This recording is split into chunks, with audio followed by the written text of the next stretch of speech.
مجھے اس وقت یاد آ رہا ہے ڈاکٹر مورس بکیل کے بارے میں، اور میں اس کی مثال دینا چاہتا ہوں کہ ڈاکٹر مورس بکیل ایک مشہور سائنسدان اور ڈاکٹر تھے، اور انہیں ملا تھا French academy award in the field of medicine.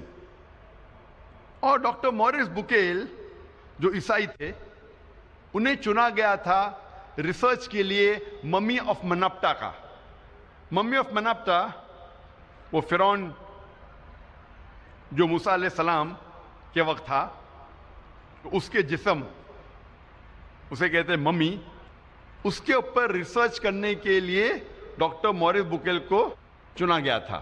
اور چونکہ ڈاکٹر مورس بکیل عیسائی تھے اور بائبل پڑھ چکے تھے، وہ جانتے تھے کہ موسیٰ علیہ السلام کا پیچھا کرتے کرتے فرعون دریا میں ڈوب گیا تھا۔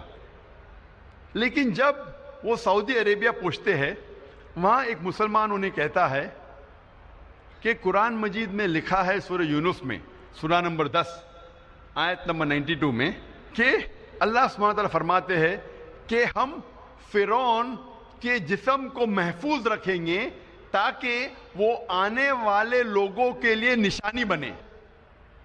جب مورس بکیل کو یہ پتا چلا کہ قرآن مجید 1400 سال پرانی کتاب ہے، اس میں یہ لکھا ہے کہ ہم فرعون کے جسم کو محفوظ رکھیں گے تاکہ آنے والے لوگوں کے لیے نشانی بنے، وہ چونک گئے اور وہ قرآن مجید کا ترجمہ پڑھے۔ اور قرآن مجید کا ترجمہ پڑھنے کے بعد اتنا متاثر ہوئے کہ قرآن مجید کو اچھے سے جاننے کے لیے انہوں نے 50 سال کی عمر میں عربی سیکھی۔ آپ سوچ سکتے ہیں ایک غیر مسلم، ایک عیسائی 50 سال کی عمر میں عربی زبان سیکھ رہا ہے قرآن مجید کو سمجھنے کے لیے۔ اور قرآن مجید کی تحقیق کرنے کے بعد انہوں نے ایک کتاب لکھی، بائبل، قرآن اور سائنس۔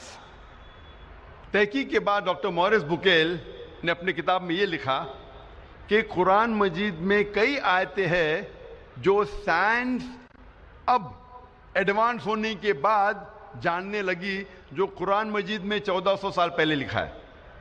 اور ڈاکٹر مورس بکیل کہتے ہیں کہ قرآن مجید میں ایک بھی آیت نہیں ہے جو سائنس سے ٹکراتی ہے، لیکن بائبل میں کئی ورسز ہے جو سائنس سے ٹکراتے ہیں۔